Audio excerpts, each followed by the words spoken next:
자, 이제 지난주에 이어서 사도행전 19장 20절부터 22절을 보겠습니다. 신약성경 사도행전 19장 20절, 21절, 22절 이 세 절을 중심으로 보려고 합니다. 제가 세번역 본문으로 읽은 다음에 우리 그 내용 같이 살펴보겠습니다. 이렇게 하여 주님의 말씀이 능력 있게 퍼져 나가고 점점 힘을 떨쳤다. 이런 일이 있은 뒤에 바울은 마케도니아와 아가야를 거쳐 예루살렘으로 가기로 마음에 작정하고 나는 거기에 갔다가 로마에도 꼭 가보아야 하겠습니다 하고 말하였다. 그래서 자기를 돕는 사람들 가운데서 디모데와 에라스도 두 사람을 마케도니아로 보내고 자기는 얼마 동안 아시아에 더 머물러 있었다. 자, 사랑하는 교회 여러분, 우리가 오전에 사도행전을 보고 있는데 에베소에서 있었던 아주 특별한 일들을 누가가 기록한 내용을 지난주에 이제 보았습니다. 11절부터 20절까지 우리가 지난주에 보았는데요. 특별히 이제 귀신 쫓는 몇몇 유대인들의 얘기가 있었고, 자칭 제사장의 아들들이라고 하는 사람들이 그 귀신 들린 사람에게서 귀신을 쫓겠다고 했다가 오히려 귀신이 그들을 이겼다 하는 내용이 있는 것을 보았습니다. 그러니까 마술이 아주 팽배해 있고, 심지어 유대인들 사이에서도 귀신을 쫓는 일 같은 것으로 자기의 이익을 추구하는 타락한 종교의 모습이 있었던 것을 우리가 보았습니다. 그런 데서 이제 이 바울의 능력이 특별히 에베소에 나타났다 하는 것을 이제 누가가 기록함으로써 모든 신들, 마치 이집트에서 모든 신들이 능력 없음, 거짓신이라는 것을 10가지 재앙 가운데 드러낸 것처럼 바울을 통해서도 에베소에서 일하는 것을 이제 보여줍니다. 그 일을 통해서 믿는 사람들은 다시금 자신들이 한 일을 회개하면서 돌아오고, 믿지 않는 사람 가운데 이 마술을 숭배하던 사람들이 자기의 의존하던 그 마술에 대한 모든 것들을 특별히 책의 형태로 있었는데 그거를 이제 불태워버렸다고 얘기를 했습니다. 어마어마한 이제 거액에 해당되는 그런 값비싼 것들을 다 버려두고서 이제 하나님의 능력이 나타날 때 반응을 보인 것을 이제 우리에게 들려주었습니다. 그렇게 하여서 20절에 이제 그 사건을 요약하면서 이제 누가는 이렇게 들려줍니다. 이렇게 하여 주님의 말씀이 능력 있게 퍼져나가고 점점 힘을 떨쳤다 했습니다. 그래서 오늘은 20절의 이 말씀을 다시 조금 더 생각한 다음에 21절과 22절을 보려고 합니다. 사실 21절과 22절은 두 절의 짧은 내용입니다. 그런데 잘 지켜보면 우리 주님이 어떻게 바울과 그의 일행을 주장하고 인도에 가시면서 이 선교의 일을 이루어 나가시는가를 봅니다.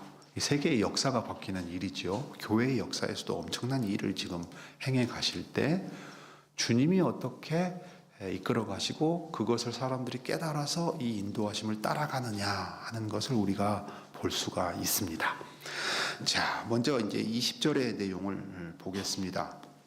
주님의 말씀만이 참된 능력이 된다 하는 것이 신들로 가득 차 있고 마술과 종교와 여러 가지 힘들이 왕노릇하는 데서 이제 승리하는 것을 우리가 보게 됩니다. 이제 오늘 20절을 통해서 생각하려고 하는 것은 이것입니다. 왜 누가가 이 에베소에서 있었던 일을 이런 방식으로 특별하게 기록을 했는가 하는 겁니다. 여러분, 우리가 사도행전을 따라가면서 보고 있기 때문에 이제 느낄 수 있는 것은 사도행전 초반에 예루살렘에서 교회가 설 때 능력을 행하고 병든 자를 낫게 하고, 그래서 사람들이 그것을 통해서 주님을 두려워하게 되는 일들이 기록된 것을 보았습니다. 그 다음에는 이제 사마리아와 이방으로 나아갈 때 이방인들에게도 성령을 내려주셨다 하는 것이 특별히 중요하게 기록된 것을 보았습니다. 그 다음에 바울의 선교 사역은 회당에서 복음을, 부활하신 예수님의 복음을 전하는 데 초점이 맞춰져 있었습니다. 그런데 다시 세례 요한의 제자들이라고 하는 아주 특별한 상황에 대한 기록이 에베소에서 있었고, 이게 19장의 중요한 내용이지요.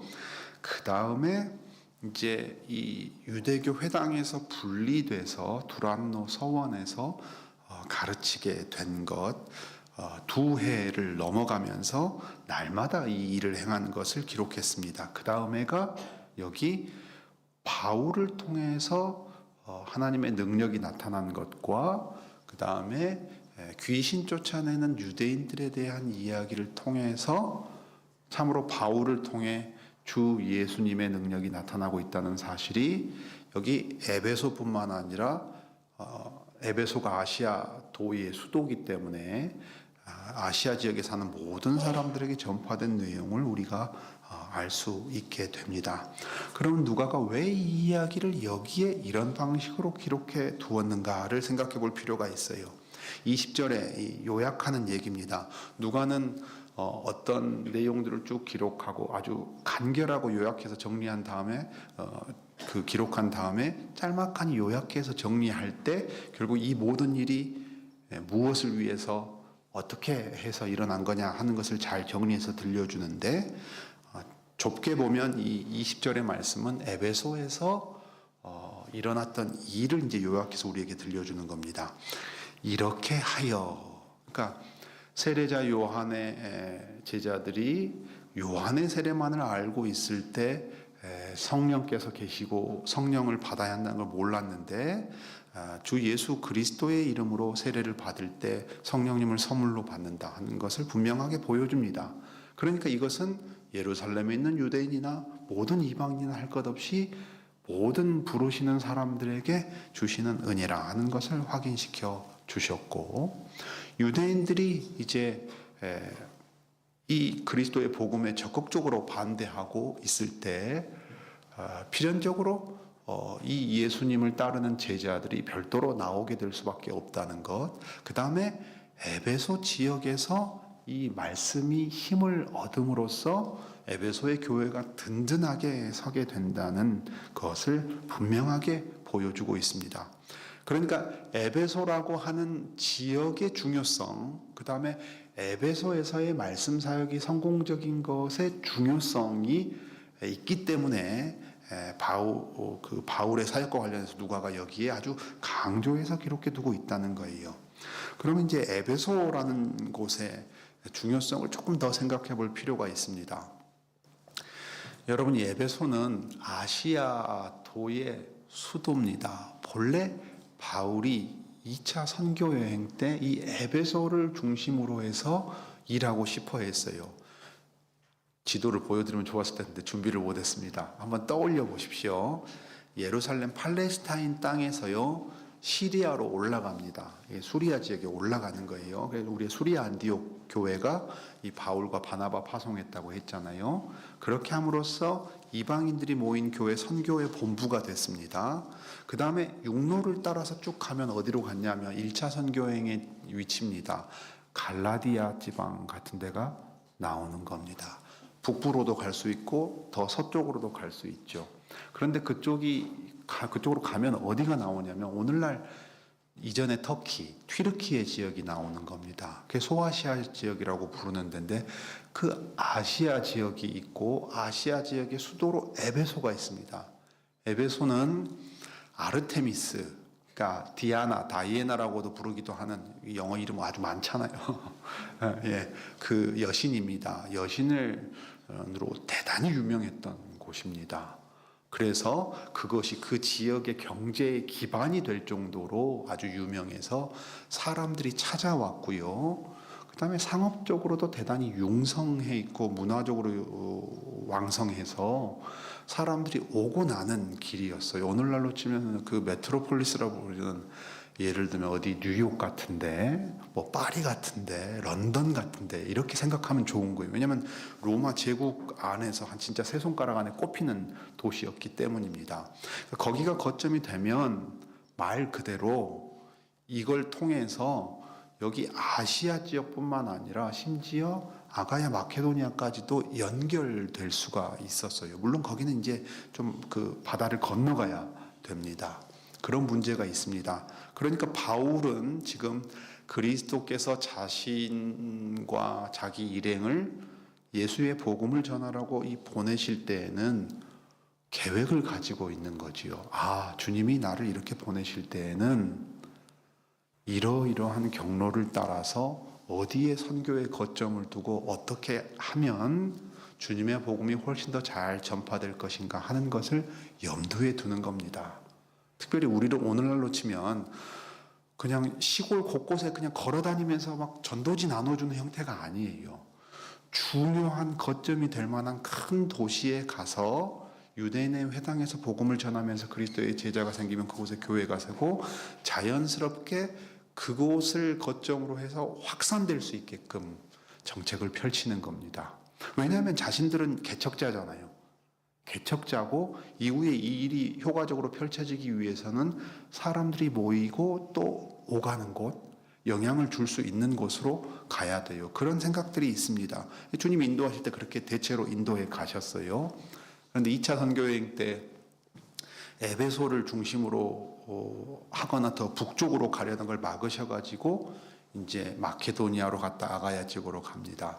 이제 오늘날 우리가 보면 그리스 지역인데 로마의 행정구역상으로는 북쪽이 마케도니아, 남쪽이 아가야 지역이라고 우리가 2차 선교여행 때 보았던 겁니다. 게다가 이 에베소는 이 아시아 지역에서 바울의 선교가 아주 성공적으로 펼쳐진 곳이었습니다. 그것을 우리가 어디서 확인할 수 있을까요? 한번 생각해 보세요. 여러분이 성경을 읽어보면 나와요. 당장에 바울의 편지들을 떠올려 보십시오. 마케도니아와 아가야 지역에 이 빌립보가 있었고 고린도 교회에 있었잖아요. 그거 빼놓고 어떤 편지들이 있습니까? 에베소서, 골로새서 이런 편지들이 있지요. 그러니까 바울이 마케도니아, 아가, 그리스 지역에 보낸 편지 말고 다른 편지가 있는데 골로새서나 에베소서 같은 편지들이 아주 중요하게 있는 겁니다. 네. 그 다음에 요한계시록을 보면 우리가 알 수 있는 부분이 있어요. 자, 사도 요한이 어디에 거점을 두고 순회 사역을 했다고 전해집니까? 요한계시록 읽으면 나와요. 자, 요한계시록 전체가 소아시아에 있는 이 아시아에 있는 7교회에 보내는 편지입니다. 그 7교회가 어디 교회인지가 몇 장에 나옵니까? 2장과 3장에 나오죠. 제일 먼저 편지 보낸 데가 어디입니까? 에베소 교회입니다. 사도 요한이 에베소에 거점을 두고요 순회 사역합니다. 그럼 소아시아의 7교회는 왜 이 7교회의 순서냐? 그냥 무작위로 뽑은 게 아니에요. 사도 요한이 에베소를 거점으로 해서 라오디게아 교회 이름도 나오고 그러잖아요. 빌라델비아 교회도 나오고 사대 막 이런 식으로 나오지 않습니까? 자신이 실제로 이렇게 다니면서 돌보던 교회라고요. 그러니까 에베소가 바울의 사역뿐만 아니라 바울 이후에도 아주 중요한 거점이 돼서 아시아의 중요한 교회들이 세워져 있다는 것을 우리가 알 수 있는 겁니다. 그러니까 오늘 에베소에서의 사역은 아시아 지역에서의 사역의 성공이에요. 지리적으로 잘 생각해 보세요. 예루살렘과 유대와 사마리아는 옛 언약 백성 이스라엘의 땅입니다. 그 지역에 섰어요. 시리아를 거쳐 아시아가 됩니다. 우리로 치면은 대륙 하나씩, 큰 덩어리 하나씩 지금 지역에 복음이 딱 전파되고 거기에 거점들이 생기는 거예요. 네. 자, 그러면 그 다음은 큰 구역이 어디냐면 이미 2차 선교여행을 통해 다녀온 데예요. 마케도니아와 아가야, 그리스란 말이에요. 근데 우리가 흔히 그리스를 뭐에 붙여서 말합니까? 서양의 역사를 말할 때나 문화를 구분할 때 그리스 로마를 말하죠. 네. 제국을 말할 때는 로마의 제국을 말하고 문명을 말할 때는 그리스를 말해요. 그리스를 타고 이탈리아 반도 로마로 가는 겁니다. 그러면 그 로마를 넘어서 유럽을 갈 때는 어디가 되냐면 알프스 산맥 스위스 넘어가지고요. 가이사가 율리우스 시저가 그 갈리아 전쟁기를 쓸 때 이 갈리아가 고을 지방입니다. 오늘날의 프랑스 지방이라고요. 그럼 거기 가려고 할 때 어디를 넘어야 되면 알피스 산맥 넘어가야 돼요. 그러면 이제 스위스 지역의 사람들의 용맹함을 뭐라고 말하냐면 이 사람들은 전쟁 나가면 집이고 밭이고 다 불태우고 나간다는 거예요. 우리가 말하는 배수진을 치고 나간다 하는 얘기를 적어두는 걸 본 적이 있는데 그만큼 용맹하고 전쟁을 잘한다는 말을 이제 경험해 봐서 적어뒀어요. 이 알프스 산맥을 넘어서 이제 유럽으로 가는 겁니다. 자, 그러면 그 유럽에서 마침 또 얼마 전에 정전이 한번 크게 일어나가지고 이베리아 반도 얘기 나왔지요. 이베리아 반도에서 그 돼지고기 만드는 그 음식도 들어와가지고 요즘 사람들 뭐 먹는 것 같던데요. 이베리아 반도면 우리가 흔히 생각하는 스페인 떠올리면 됩니다. 에스파냐입니다. 그거 이제 성경에 보면 서바나라고 기록되어 있는 겁니다. 자, 그러면 바울 당대 사람들에게 있어서 이 세계는 어떤 모습이었겠는가를 떠올려 보세요. 우리는 지금 인터넷으로 비행기 타면 어디든 갈 수 있고 전화로 실시간으로 하니까 그 감각이 없습니다만은 걸어서 배 타고 말 타고 다니던 시대의 사람들이라고 생각해 보면 이 세계가 바울 당대의 세계로 생각해 본다면 지금 팔레스타인 땅, 블레셋 사람의 땅에 이스라엘 사람들이 정착해서 살던 곳이잖아요. 수리아 지역이 있고 그걸 넘어서 아시아도로 갑니다. 저기서 마케도니아와 아가야 그리스 지역을 넘어서 이탈리아 반도, 로마가 있는 저 이탈리아 반도에 있고 그 다음에 더 넘어가면 저쪽 끝에 우리가 생각할 때는 우리나라로 생각해 보면요, 저 어디 마라도 이런 느낌의 스페인이 있는 겁니다. 자, 이걸 염두에 두고 사도행전을 보고 지금 바울의 이야기를 읽어 나가면 좋습니다. 자, 그러니까 누가가 이 선교 여행의 동역자로 함께 하기도 하고 따로 떨어져 있기도 하면서 하여튼 이 기록들을 남겼는데 에베소에서의 이 성공적인 사역이 왜 중요하냐 그러면 주님의 복음이 전파되어 갈 때 지리적으로나 역사적으로 대단히 중요한 의미가 여기 에베소에 있기 때문에 딱 기록을 해 두었습니다. 자, 그러면 여기 누가가 강조하는 부분이 있어요. 20절에 이렇게 하여 주님의 말씀이 능력 있게 퍼져나가고 점점 힘을 떨쳤다 했습니다. 2장에 보면은 예루살렘 교회가 설 때 요약한 말이 나오고 6장에 가면 직분자를 세워서 문제를 해결하니까 예루살렘 교회가 든든히 서갈 때 하나님의 말씀이 힘을 얻었고 그 뿌려져서 결실하는 것처럼 이제 되었다 하는 것을 얘기를 했어요. 하나님의 말씀이 계속 퍼져나가서 예루살렘에는 제자들의 수가 늘었다. 믿고 순종하는 사람들 가운데 제사장들까지도 있었다 했어요. 9장 31절에 가면 그러는 동안에 교회가 단순하고 보편교회라고 말씀드렸습니다. 유대와 사마리아와 다른 지역에 두루 걸쳐서 퍼져나가게 됩니다. 그러면서 든든히 서가고 성령의 위로로 전진해 갑니다. 12장 24절에 보면 하나님의 말씀이 점점 더 널리 퍼지고 믿는 사람이 많아졌다 했고 16장 5절에 보면 교회들은 그 믿음이 점점 더 튼튼해지고 그 수가 나날이 늘어갔다. 주님이 교회들을 세우고 다스리실 때 일어나는 일들을 보여주는 거예요. 이게 그냥 계속 반복되는 게 아니라 지리적으로 확장되고 의미 있게 퍼져가면서 지금 요약을 하는 겁니다. 그럴 때 20절에서 이 강조한 부분이 있었어요. 이렇게 해서 능력을 통해 주님의 말씀이 퍼져 나갔다고 됩니다. 이게 번역을 두 가지로 할 수가 있습니다. 주님의 능력을 통해서 그 말씀이 퍼져 나갔다라고 번역할 수 있어요. 가장 최근에 번역된 새 한글 번역은 그렇게 번역했더라고요.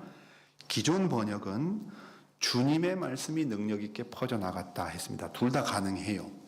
그런데 우리가 이제 주님의 말씀이 힘 있게 퍼졌다고 능력을 통하여 주님의 말씀이 퍼져 나갔다. 어순대로 하면 그렇게 될 텐데요. 그러면 능력을 보여주신 이유를 우리가 알게 됩니다. 능력 그 자체를 추구하라고 보여주신 게 결코 아니고 그 능력을 통하여 모든 신들이 거짓되다는 것을 드러내고 그 다음에 바울이 전파하는 예수님이 참 하나님이심을 능력 가운데 드러내심으로써 결국 이제 초청하는 거죠. 너희는 와서 바울이 전하는 이 복음을 들어라고 했는데 여기 강조한 부분이 있어요. 왜냐면 아주 특별해요. 누가가 주님의 말씀이라고 기록한 게 몇 차례가 나오는데요. 어순을 바꿉니다. 어순을 바꾼다는 건 뭐냐면 우리말로는 좀 표현이 안 돼요. 영어식으로는 the word of God이나 the word of the Lord 그러면 되잖아요. 그러니까 주님이란 말이 뒤에 있어요. 근데 주님의 말씀이 그 능력을 통하여 퍼져갔다 하고 여기 기록을 해두었습니다. 그러면 주님이 누구시냐? 그러니까 이 에베소의 아르테미스 여신을 섬기고 수많은 신들을 그리스 로마 사람들이 섬기는데 심지어 몇몇 유대인들은 이 주 예수를 거부하고 귀신 쫓고 마술 행하는 일에나 관심을 보이고 있는데 우리의 참된 주님이 누구시냐 하는데 초점을 딱 주어서 그 주님의 말씀이 능력을 통해서 퍼져갔다 하는 것을 지금 누가가 강조해서 우리에게 들려주고 있습니다. 그러므로 주 예수께서는 사람의 수나 사람들이 인정할 만한 어떤 놀라운 현상을 보여서 힘을 나타내서 자기 백성을 만들지 않습니다. 가장 놀라운 기적, 하나님의 하나님 되심을 말씀을 통해 믿게 하심으로써 저 마술을 숭배하던 사람들, 이때의 마술이라고 치면요, 자기가 전적으로 의존하던 어떤 것이라고 보면 됩니다. 오늘날에 꼭 무당 찾아간다 그런 것만 생각할 건 아니에요. 물론 맥락을 보면 믿는 자들이 예수님의 제자가 되었다 하면서도 여전히 자기 시대의 사람들과 그 지역의 사람들과 크게 차이가 나지 않게 살았을 수 있어요. 실제 이 본문의 맥락에 암시된 걸 생각한다면 그들은 어쩌면 마술에 대하여서 부정적으로 생각하거나 완전히 그것을 끊어내지 않은 채 여전히 나는 신자라고 생각하며 살았을 수도 있습니다. 오늘날에 우리 개신교 신자들도 그러잖아요. 점집 제일 많이 찾아오는 사람 중에 하나가 개신교인들이래요. 예수 믿는 건 예수 믿는 거고 내 인생에서 무슨 일이 일어날지 옛날 영화 대사처럼 내가 왕이 될 상이요 하고 찾아가는 거랑 똑같단 말이에요. 내 관운이 어떻게 될지, 승진할지, 내 자식이 대학이 어떻게 될지 이 일에 대해서는 예수님을 의지하지 않는 사람들이 있어요.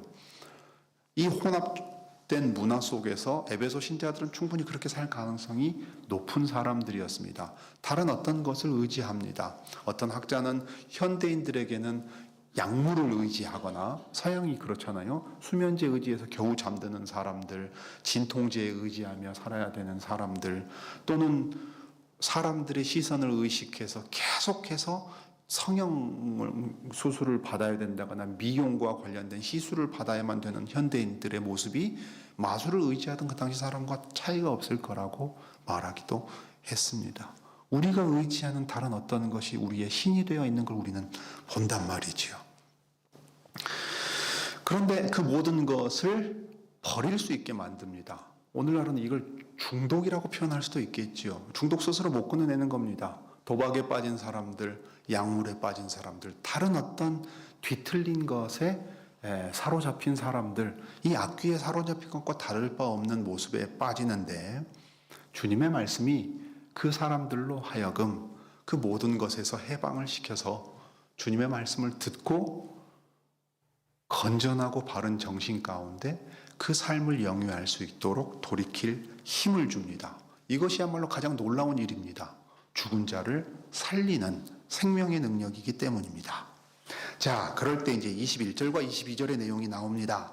자, 이런 일이 있은 뒤에 그냥 이제 뒤에 내용을 기록하기 위해 접속사나 어떤 구절을 썼다고 생각하기 쉬운데 누가는 항상 어떤 일어난 일들을 말할 때 우리 가운데 성취된 일이라고 생각합니다. 특별히 사도행전 1장 같은 거 쓸 때 이 누가복음이라고 하는 첫 번째 책, 두 번째 책 사도행전을 쓸 때 우리 가운데 일어난 일에 대하여 말할 때 이때 일어났단 말은 그냥 우연히 그냥 그랬어. 그때 그런 일이 있었어. 이 얘기가 아니에요. 하나님께서 이런 일들이 일어나서 주님이 뜻한 바를 이루어 가실 때라는 의미로 쓰는 겁니다. 누가는 이 역사의 일들을 살펴서 하나님의 뜻이 어디 있는가를 생각했어요. 그리고서 중요한 일들을 선별하고 그것을 연구해서 우리에게 지금 들려주는 겁니다. 자, 그러니까 여기 기록된 일은 그냥 이런저런 일들이 있었어가 아닙니다. 뉴스 가운데 하나가 아니고 일어난 일들 가운데 하나님의 뜻이 어디 있는가를 주목하게 하면서 지금 이 얘기를 하는 겁니다. 그러니 이 모든 일들은 주님이 친히 인도해 가시면서 주장하시는 일들이라 그 일들을 통해 우리가 생각해야 될 것이 무엇인지 여러분도 생각해야 된다 하고 말하고 있는 거예요. 하나님께서 이루어 가시는 일이다 하는 관점에서 지금 역사를 보고 있습니다. 자, 그럴 때 바울의 이야기가 나옵니다. 에베소 사역이 아주 성공적이었어요. 요약된 내용만 놓고 보면 그렇습니다. 그래서 이 일로 말미암아 제자들도 생겨났을 거고 그 지역 주변들의 선교도 했을 거예요. 아까 그 근거로 바울이 저 골로새서를 쓰거나 에베소서 편지를 썼을 뿐만 아니라 요한계시록에 보면 이 소아시아의 7 교회가 벌써 아주 중요하게 등장한다는 얘기 드렸지 않습니까? 그러면 그 일들이 어떻게 펼쳐졌겠어요? 바울과 그의 일행과 그 다음에 에베소 교회의 제자들이 또 이 선교에 함께 했다는 것을 우리가 생각해 볼 수 있습니다. 자, 그러면 이제 바울은 우리는 이렇게 생각할 수 있어요. 이제 주후 53년경이면 바울의 인생에서 시간 많이 남지 않았습니다. 우리는 이제 결과를 알고 있으니까 그렇게 볼 수 있는 거예요. 많이 남지 않았습니다. 바울은 갈라디아 지역 선교하려고 할 때 돌에 맞아 죽은 것처럼 되었으니까 우리로 치면은 외상 후 스트레스성 증후군도 앓고 있고 정말로 눈도 시력을 잃을 정도로 문제도 있었을 가능성이 큽니다. 이런저런 생각이 있겠죠. 주님이 나를 지금 여기까지 인도하셨는데 단순히 에베소에서의 사역으로 끝일까? 여러분 같으면 여러분이 바울이라면 어떻게 생각할 것 같아요? 그러니까 나는 이제 내 인생 정리하고 여기에 정착해서 이제 여기에 이 일을 펼치는 것으로 주님이 나를 다 인도하셨다 이런 생각이 들까요? 사실은 그렇지 않을 거예요. 왜요? 2차 선교여행에서 에베소를 거점으로 바울의 생각에는 지금 지리적인 순서를 따라서 가기가 딱 좋아요. 수리아 안디옥 본부를 했다가 그 다음에 에베소의 거점이 잡히죠. 그 다음 단계가 마케도니아 아가야 정도였을 거예요. 예를 들면 이런 거예요. 광주에서 가면 전주 가잖아요. 대전 가고 서울 가지. 여러분 전주 갔다가 서울 갔다 대전 다시 오는 게 아니니까 순서대로 간다고 친다면 일반적으로 계획은 그렇게 세울 수밖에 없지 않겠어요. 바울 당대에는 더 그렇습니다. 자, 그러면 주님의 인도하심과 우리의 야망을 어떻게 구별할 수 있어요? 주님이 친히 그 길을 열어서 인도에 가시는가 하는 걸 통해서 보는 거잖아요. 바울이 에베소에 거점을 두고 그 다음 단계는 그리스 지역이고 그 다음 단계는 지리적으로 가면 어디로 가겠어요? 중요 도시를 떠올려 보십시오. 로마를 떠올릴 수 있잖아요. 로마 다음에는 정말 미지의 저 먼 땅, 저 스페인 같은 곳 떠올릴 수 있잖아요. 바울에게는 땅끝이었을 거예요. 바울에게는 정말로 땅끝, 그 사람들의 세계관에서는 땅끝이라고 말할 수 있는 지역이었을 겁니다. 자, 그러니까 바울이 생각할 때 주 예수께서 나와 일행을 불러 이 사역을 맡길 때는, 복음을 맡기실 때는 저 말씀하신 대로 땅끝까지 우리를 보내시려고 하시는가, 항상 그것을 염두에 두면서 지금 주님의 인도하심을 따라가는 겁니다. 자, 그럴 때 바울은 마케도니아와 아가야를 거쳐 예루살렘으로 가기로 마음에 작정했다 하고 말을 합니다. 위치를 한번 잘 떠올려 보세요. 마케도니아와 아가야는 오히려 지금 에베소에서 서쪽으로 가야 됩니다. 건너가가지고 2차 선교여행에 들렀던 곳들이에요. 그런데 예루살렘은 동편에 있습니다. 마치 제 2차 선교여행 마치고 돌아갈 때의 코스를 다시 밟고 돌아가려고 하는 것처럼 보여요. 그러면 무슨 뜻이냐면 예루살렘에 반드시 가야만 하는 아주 중요한 목적이 있다고 지금 바울이 생각하고 있다는 거예요. 알고 있다는 겁니다. 우리 본문 번역만 놓고 보면 바울이 한참 생각하고 계획을 세워서 자기 선교단 일행에게 자, 이제 다음 선교 일정은 이렇게 됩니다 하고 무슨 사장단 회의해가지고 이제 앞으로 사업 계획 말하는 것처럼 보일 수 있는데, 여기 작정했다, 마음에 작정했다 하는 말은 자기 영으로, 그 영으로 결심했다. 그러니까 바울 자신의 결심으로도 볼 수 있지만 다르게 볼 수도 있어요. 특별히 정관사가부터 했기 때문에 그런데요, 성령께서 마음에 그렇게 생각하게 하셨다고 해석할 수도 있어요. 실제로 번역본은 두 가지가 다 나옵니다. 영어 번역들도 그래요. 그렇게 가능하거든요. 근데 둘 중에 하나의 문제가 아니에요. 왜냐하면 주께서 인도하실 때 성령으로 사람의 마음 가운데에 어떻게 해야 할 것인지를 떠올려 주십니다. 특별히 지금까지 인도해 오셨고, 자, 내가 너를 이렇게 인도해 왔다. 주 예수께서 성령으로 지금 바울을 인도해 오실 때 그러했습니다. 그래서 바울이 그 확신을 얻고 그 일행도 이것이 주님의 뜻이다 하고 확인하면 그때 움직였다고요. 그냥 내가 계획하고 여기로 가면 좋지, 여기가 더 효율적이지, 이렇게 한 게 아니고 주님이 그 마음을 주시고 그것을 확인해서 그 일행이 움직이는 것을 우리가 볼 수 있습니다. 그러니까 마케도니아와 아가야를 거쳐 예루살렘으로 가려는 건 성령께서 바울에게 주시는 마음이고, 바울이 그것을 주께서 나를 이렇게 인도하신다 하고 확신했기 때문에 마음에 결심했다, 이 얘기예요. 특별히 예루살렘으로 가기로 그 영에 결심했다 하는 표현은 마치 예수님이 예루살렘으로 올라가는 것과 같은 느낌을 줍니다. 누가복음 9장 51절에 보면 예수께서 시선을 예루살렘에 고정시킵니다. 원문의 표현이 이제 그런 의미예요. 그럴 때 자기는 나는 예루살렘에 반드시 올라가야만 한다 하고 그 강한 의무감을 가졌다는 거예요. 이 의무란 건 뭐냐면, 하나님이 나에게 이 일을 맡겨서 이렇게 하라고 하신다 하는 거예요.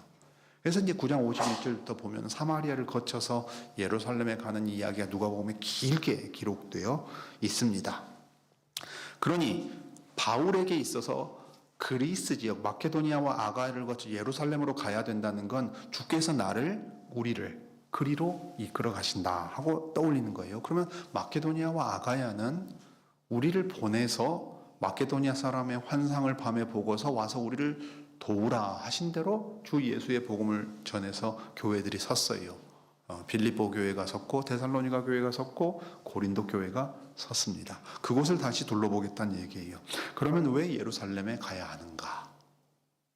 이건 이제 나시린 서원하고는 상관이 있지 않지요. 그런데 여기 바울이 다시금 주 예수께서 이 마음을 주신 것을 우리에게 보여줍니다. 나는 거기에 갔다가 로마에도 꼭 가보아야 하겠습니다 하고 말했다고 했어요. 누가가 이게 바울의 말을 그대로 했어요. 세 번역을 큰 따옴표로 번역을 했는데, 여기서 주목할 부분이 있습니다. 그리스 말에 데이라는 단어를 쓰는데요, 뭐뭐 해야 한다 하는 말이에요. 바울은 로마에 가보고 싶습니다. 로마라고 하는 지역은 로마 제국의 수도로서 이 로마로 말미암아 복음이 전 세계에 뻗어나갈 수 있을 겁니다 하는 개인의 계획을 말하는 게 아닙니다. 주님이 나를 로마로 보내시려고 한다는 확신 가운데에서 강한 의무감을 가지고 저는 로마로 가봐야 합니다. 왜냐하면 주님이 나를 그리로 보내시기 때문입니다 하고 지금 이야기를 하는 겁니다. 그러니까 바울의 계획이 아니에요. 바울이 깨달은 주님의 인도하심을 지금 얘기하고 있는 겁니다. 내가 어떻게 해야 하느냐? 주님이 나를 저 예루살렘으로 갔다가 로마까지 가게 하신다 하고 지금 바울이 알고 또 그렇게 계획을 세우고 행동하고 있다는 점입니다. 그러니 주님의 인도하심은 자신이 무엇을 해야 할지, 그 상황에서 무엇을 해야 할지 다음 걸음을 깨닫게 하시고 기쁨으로 그 일을 걸어가게 만드십니다. 그때 그 사람은 나는 주님의 뜻이 이러하니 이렇게 하지 않을 수 없다 하는 강한 의무감에 사로잡히게 되는 거예요. 성신께서 자기 백성을 인도하실 때, 특별히 이 바울 일행을 통해 세계의 선교 사역을 펼쳐갈 때 이런 방식으로 행하셨습니다. 모든 사람이 바울 같은 역할을 하는 건 아닙니다. 그러나 바울이 주님의 인도하심 아래서 이렇게 확신을 가지고 움직인 것처럼 우리도 그렇게 움직이게 하십니다. 마스터 플랜을 가지고 이 계획대로 다 된다고 단계별로 설정한 게 아니에요. 한 걸음 한 걸음 가는 겁니다. 계획하되 주님이 트시면 그대로 따라가면서 다시금 수정하고 바꾸는 거예요. 그러니까 주님의 인도하심을 따라가는 게 무계획적이고 즉흥적인 게 결코 아닙니다. 항상 생각하고 주님의 뜻에 비추어서 내가 판단한 대로 계획을 세우되 이 걸음을 주님이 인도하신다. 하나하나 인도하신다 하는 거예요. 이걸 틀게 만드실 때는 내 계획과 생각을 바꿉니다. 그리고 점검합니다. 그렇게 함으로써 훈련되고 시야가 넓어지죠. 특별히 바울 일행은 이 선교라는 큰 역사의 물줄기를 바꾸는 일에 있어서 그 일을 감당할 만하게 준비시키고 훈련된 만큼 또 이 일을 따라가고 있습니다. 자, 한번 떠올려 보십시오. 바울의 선교 사역이 이후로 무엇을 중심으로 기록되어 있는가? 사도행전 21장부터 28장은 바로 여기 예루살렘을 거쳐서 로마에 가는 과정까지가 전부입니다. 바울이 주님의 인도하심 아래서 내가 로마에도 꼭 가보아야 된다. 예루살렘을 거쳐서 로마까지 가야 된다. 바라기는 스페인까지 갈 수 있으면 좋겠다 하는 마음도 있었다 했어요. 그래서 바울의 편지들과 요한계시록 2, 3장이 보여주는 바 에베소를 거점으로 해서 이 지역에 선교가 펼쳐졌을 뿐만 아니라 마케도니아 아가야 지역의 교회들, 바울의 편지에 남아있는 그 교회들이 여전히 있었고 그 편지 가운데 중요한 편지로 인류 역사상 제일 유명한 신약성경책 중 하나가 또 무엇이 있습니까? 로마 교회에 보낸 편지 로마서가 있습니다. 네.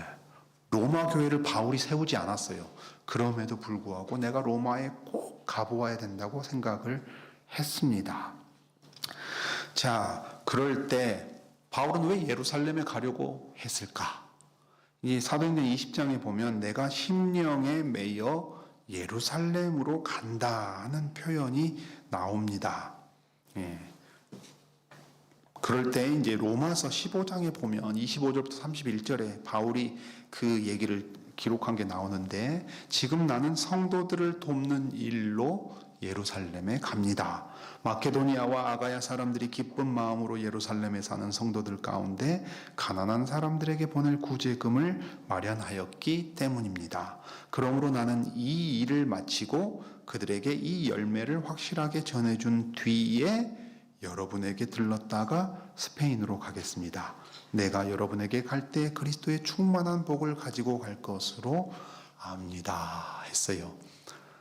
로마 교회에 보낸 편지예요. 로마에 가고 싶어 했어요. 그 다음에 바울의 바람은 어땠습니까? 주님이 허락하시면 로마 다음에 스페인까지 가기를 희망하고 있었어요. 그런데 가기 전에 어디를 가겠다고 말합니까? 예루살렘에 들른다고 말합니다. 왜요? 성도를 돕는 일, 예루살렘의 가난한 이들을 구제하는 일을 하기 위해서 어떻게 해요? 마케도니아와 아가야 교회의 형제 자매들이 구제하는데 헌상했거든요. 자, 그런 관점에서 보면 22절에 자기를 돕는 사람들 가운데서 디모데와 에라스도 이 두 사람을 마케도니아로 보냈단 말은 바로 이 말입니다. 교회들을 돌볼 뿐만 아니라 마케도니아와 아가야에 있는 형제들이요, 에베소 교회와 모든 지역의 형제들이요, 여러분들은 이 예수의 복음을 받고 하나님 나라의 백성이 되는 데 있어서 본 백성들에게 빚진 사람들입니다. 여러분들이 언제든 저 예루살렘에 있는 형제와 자매들을 기억하십시오. 큰 어려움 가운데서 그들이 가난하게 있는 이들이 많이 있습니다. 그러므로 우리는 주 안에서 유대인이나 이방인이나 차별과 구별이 사라졌고 형제 자매이므로 오히려 복음의 빚진 자로서 그들을 돌아볼 수 있기를 바랍니다 했어요. 바울은 언제나 주님의 모든 교회를 염두에 두고 있는 겁니다. 자신이 알고 있고 주님이 보게 하고 만나게 하신 교회들, 심지어 가보지 않은 로마 교회까지도 마음에 두고 있었고 지리적으로는 어디까지요? 스페인까지요. 땅끝까지요. 그러니까 오늘날로 말하면 스케일이 큰 사람이지요. 주님의 인도하심 아래서 주님이 다스리시는 교회가, 또 복음이 어떻게 퍼지고 교회가 세워져야 될 것인가를 전 세계를 살피면서 마음에 두고 주님이 쓰시는 대로 지금 가고 있는 것을 봅니다. 교회를 인도하실 때도 그러하지 않겠습니까? 교회를 인도하실 때, 아니 나는 뭐 광주 지역에 매일매일 직장 다니고 뭐 학교 생활하고 그냥 그렇게 사는 거지, 뭐 필리핀, 미얀마가 뭐가 중요하고, 우리도 먹고 살기 힘들어 죽겠는데 우리는 이렇게 생각하고 살아요. 근데 주님의 백성들은 흩어져 있는 주님의 모든 교회를 내 교회라고, 우리의 형제 자매라고 생각하며 삽니다. 그러니까 웨스트민스터 신앙고백서 지난주에 우리가 본 것처럼 하나님이 기회 주시는 대로, 보게 하시는 대로 주 안에서 서로 형제자매된 교회들을 생각하고 주님의 인도하심 아래서 성도의 교제를 나눕니다. 바울은 이 마음으로 사역을 했고 주님이 이 일에 합당하게 준비된 바울 일행을 쓰셔서 보내고 계십니다. 여러분들의 삶도 그렇습니다. 뭐 맨날 특별할 것 없이 지지고 볶고 회사 생활하고 학교 다니고 그런 것처럼 보이지요. 그런 사람들이 성실하게 살아가는 일상을 통해서 교회를 지지하게 하십니다. 이 교회를 통해서 각 사람이 바울과 같은 안목을 가지지 못할지라도 교회의 선생이나 가르침과 말씀을 통해서 우리의 세계가 확장되게 만드십니다. 우리의 생각을 넓혀주시고 주님이 온 세계의 왕이시고 우리를 지금 다스리시고 인도해 가시는 걸 보게 하세요.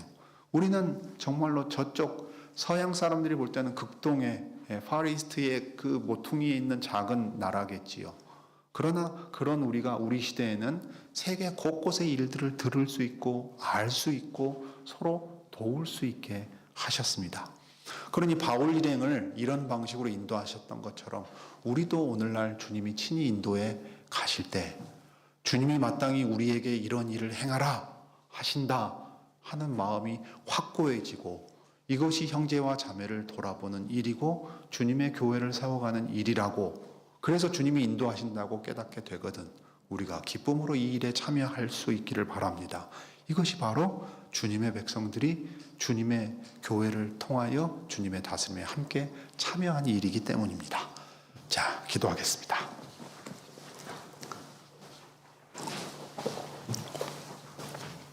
사랑과 은혜가 풍성하신 하나님, 우리 아버지, 오늘 저희가 사도행전의 기록을 통하여 바울 일행이 어떻게 참으로 세계를 바라보고 품고 있으면서 주님의 손에 붙들린 종으로 쓰임 받았는지를 생각해 보았습니다. 바울은 저 복음의 빚진 자가 되었다 하는 그것을 언제나 기억하여서 예루살렘을 기억하였습니다. 그리고 그 예루살렘을 가고자 하였고 돕고자 하였습니다.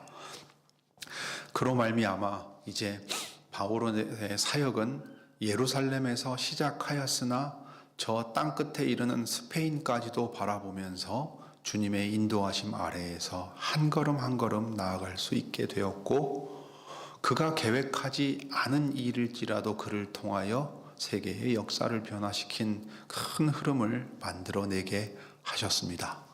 그러므로 오늘 우리에게 맡겨진 일들을 충실히 감당할 때 우리의 다음 걸음을 주님이 이끌어 가시고, 이 걸음들이 모여서 주님의 교회의 역사가 되고 세상의 역사가 되는 것을 주님이 가르치십니다.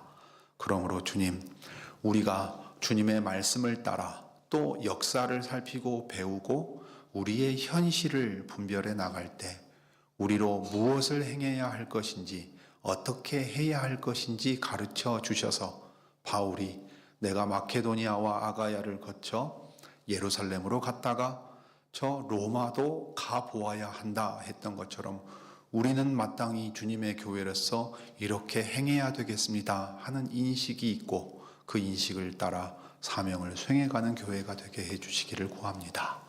주 예수님의 이름으로 기도드립니다.